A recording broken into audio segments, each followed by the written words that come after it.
3 अप्रैल आज है और देर रात हो रहे हैं। उसके बाद 4 अप्रैल प्रवेश हो जाएगा, दिन बदल जाएगा, हो जाएगा दिन सोमवार और रमज़ान का रोज़ा का दूसरा दिन भी शुरू हो जाएगा। रमज़ान का पवित्र महीना शुरू हो गया है और बम विस्फोट की घटना को पूरे 1 महीने हो गए हैं।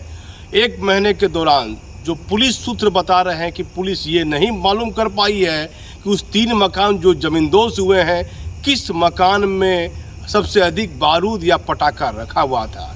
मैंने उस पर एक खबर बनाई है, लेकिन खबर भागलपुर नहीं पूरे बिहार की खबर है और महत्वपूर्ण खबर है। कल 2 अप्रैल थी और दिन शनिवार था। बिहार के मुख्यमंत्री नीतीश कुमार के निर्देश पर सभी बिहार में जितने भी एसपी हैं, रेंज में डीआईजी हैं और आईजी हैं और डीएसपी थानेदार से लेकर डीएसपी से लेकर एसपी, सिटी एसपी और डीआईजी और रेंज के आईजी को एस ड्राइव में निकलना था 10 बजे से लेकर 12 बजे तक।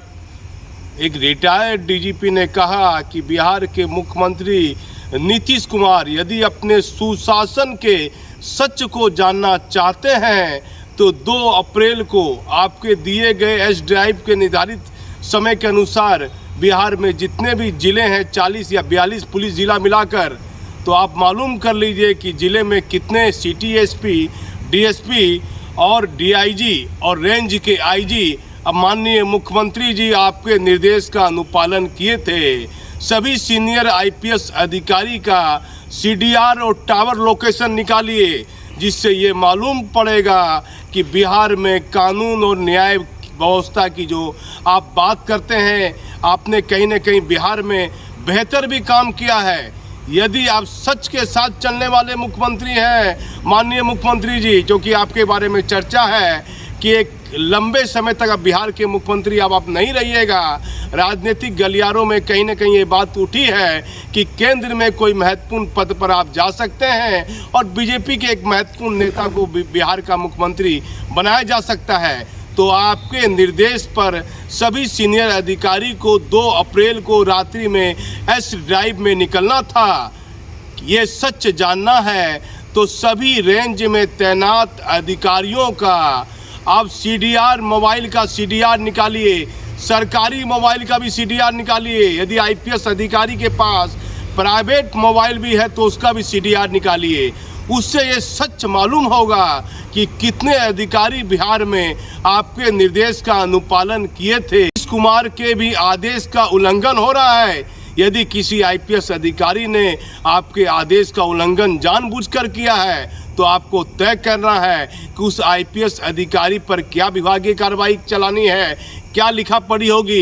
ये तो बात की बात है, लेकिन एक रिटायर्ड डीजीपी ने कहा कि माननीय मुख्यमंत्री को ये जरूर जानना चाहिए कि उनके द्वारा निर्धारित की गई एस ड्राइव जो एक विशेष अभियान है जिसमें पुलिस के सीनियर आला अधिकारी को निकलना है, वह निकले हैं या नहीं निकले हैं। अब देखिए पटना में गांधी मैदान डीजीपी पहुंच जाते हैं। बताया जाता है कि एक बीजेपी के कदावर नेता से गांधी मैदान के थाना प्रभारी की आपसी टकराव के मामले को लेकर हो गया था और चाह रहे थे बीजेपी के बड़े नेता कि पटना एसएसपी मानवजीत सिंह ढिल्लो इंस्पेक्टर को सस्पेंड कर दे। आईजी से भी चाह रहे थे, एसएसपी से भी चाह रहे थे, लेकिन बाद में राजनीतिक कयास लगाए गए। राजनीतिक लोग ये बात कहते हैं कि मामला डीजीपी तक पहुंचा और डीजीपी वहाँ पहुँचे हैं। लोग बताते हैं, डीजीपी ने भी बयान दिया कि 1 दिन की स्टेशन डायरी खाली थी।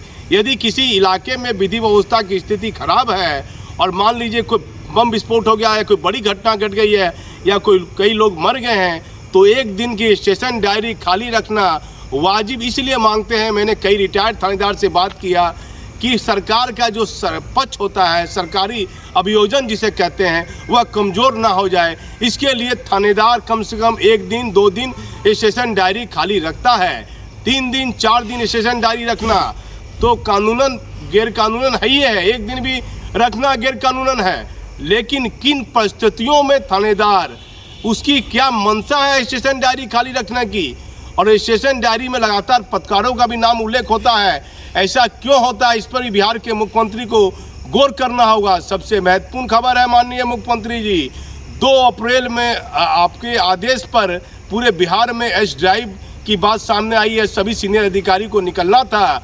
क्या बिहार में सभी जिले में तैनात, रेंज में एसपी से लेकर सिटी एसपी से लेकर डीएसपी से लेकर आईजी से लेकर डीआईजी भी क्या आपके एस ड्राइव में निकले या नहीं निकले।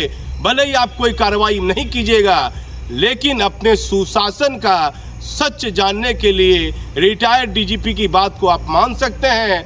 और हमारी इस खबर पर कहाँ क्या सच्चाई है ये तो कहना कठिन होगा, लेकिन रिटायर्ड डीजीपी ने कहा कि नीतीश कुमार को अपने सुशासन पर भरोसा रखते हुए सभी आईपीएस अधिकारी का सीडीआर और टावर लोकेशन निकालना चाहिए, जिससे मालूम पड़ जाएगा कि सरकार के दिए गए निर्देशों का पालन एस ड्राइव जैसे मामलों में हो रहा है या नहीं हो रहा है। मैं भागलपुर से दीपक नौरा।